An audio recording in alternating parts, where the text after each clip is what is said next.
a budget One Piece deck? Don't need all the spare parts you got laying around? I'm here to help you. My name's Graffiti, and I'm going to show you to do just a little bit of extra leftovers of Structure Deck 5 and 6, and a few other cards I have laying around, to give you a deck for a leader that has very little support. It's kind of fun to play. So this video, I'm going to give you a breakdown at least. Normally I have simulator gameplay, but it is flooded with mono red decks, and that's just a slaughter I don't want to put on film. So subscribe, share, at least give me a like, because, you know, go right there on the left, bottom, you get it. I got the deck list down below for you already. So let's get right into it. Hope you enjoy. Today, Zephyr. When attacking, -4 Dawn. KO up to one of your opponent's characters with a cost of 3 or less, then this leader gains plus 1000 during this turn. Now, as we all know, Zephyr does not have a lot of support. Purple and black just don't really want to hang out together. But, like I aforementioned, this is just the excess of Starter Deck 5, Starter Deck 6, and some extra cards I threw in there just to have fun with what I could because I had a Zephyr, you know what I mean? So, getting right into it.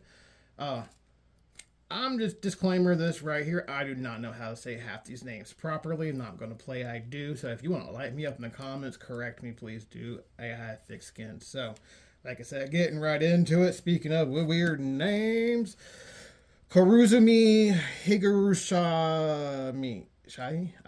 Anyways, it's a blocker. 3,000 for 2, 1k counter side. Just 2 of them. Threw them in there. A little bit of filler just because I had some weird oddballs here and there. This is what I do with my Utas for right now, but it is a blocker. On block, -1 Dawn. You can rest one of your opponent's characters with a 5 or less cost. It's not too bad. It's 1k counter on the sides, also 5,000 for 4. It's really good, actually. It's more than not too bad. It is pretty solid as a blocker. Another pretty solid blocker. I'm only running 3 of these. Is Hina. But this blocker is 6,000 for 5 with a 1k counter on the side. But on block, you can set one of your opponent's characters with a 6 or less cost. You can't set them, but you can make them not attack this battle or this turn. So that's pretty good to whiff an attack there. So could be cool if you could rest them, but it's not the worst, you know. King, just randomly, that's what I have. Like I said, this is budget. 7,000 for 7. There is no counter on play. -2 Dawn. KO up to one of your opponent's characters with a 3 or less cost, and one of your opponent's characters with a 2 or less cost. So you get 2 bodies killed for, you know, a big old 7k one. Speaking of random, Kaido, 8k for 7. No counter as well. Active on main. -2 Dawn. This character gains banish during this turn. I didn't know what banish was at first, and I saw it on the simulator, and they just take your life card straight to your trash. Oh, brutal. Here's a Tesoro. I call her Grandma. 2k counter a lot of times for me because there's no power, but this one drop does give -2 cost on one of your opponent's characters on play. Helps you get in range of a lot of the cards that you play sometimes. Speaking of which, like one of them is Monkey Garp.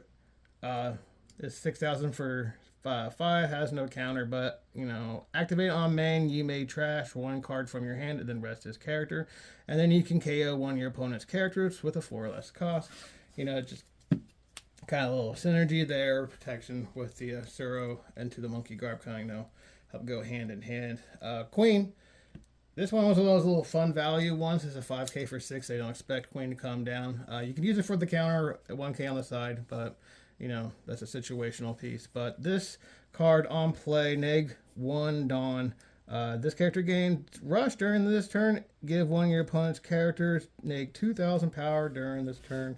So that's just kind of helpful as well. And you can maybe get rid of an annoyance on their side when you can swing into it if it was rested. Moving into Shiki. I think I said that. I'm not sure. 4,000 for 3. This 2k counter on the side helps a lot. But also you can activate this ability on main phase when it's in play. But you can rest it and give one of your opponent's characters -2 costs.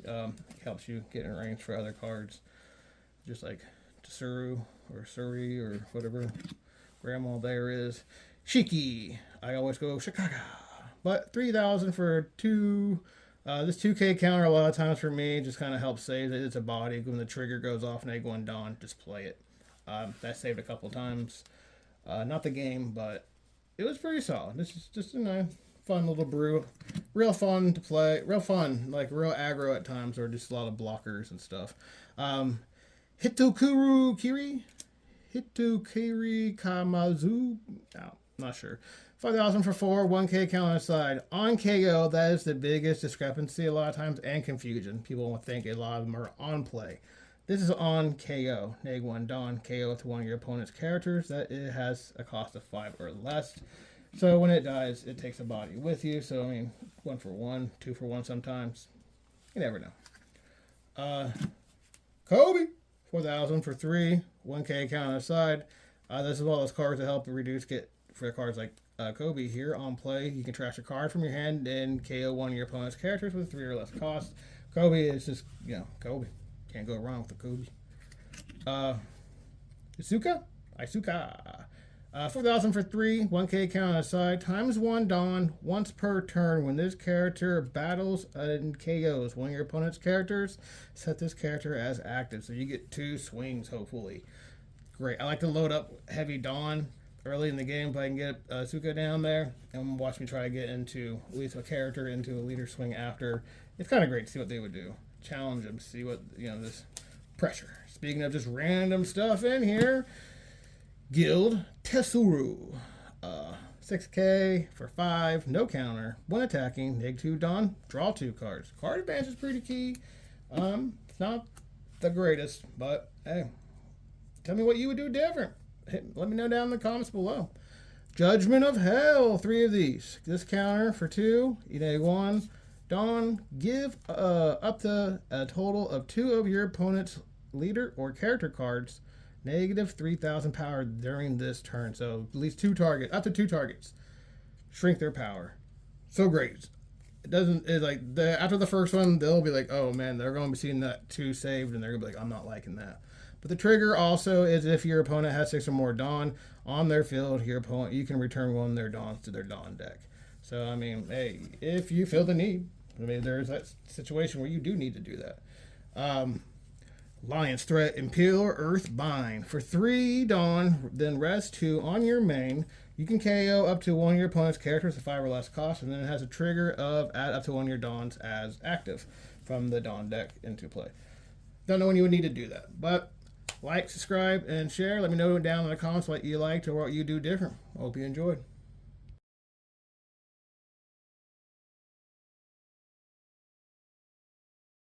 Hey guys, tell me what you think about this thing in the comments below. I might be using it in future videos.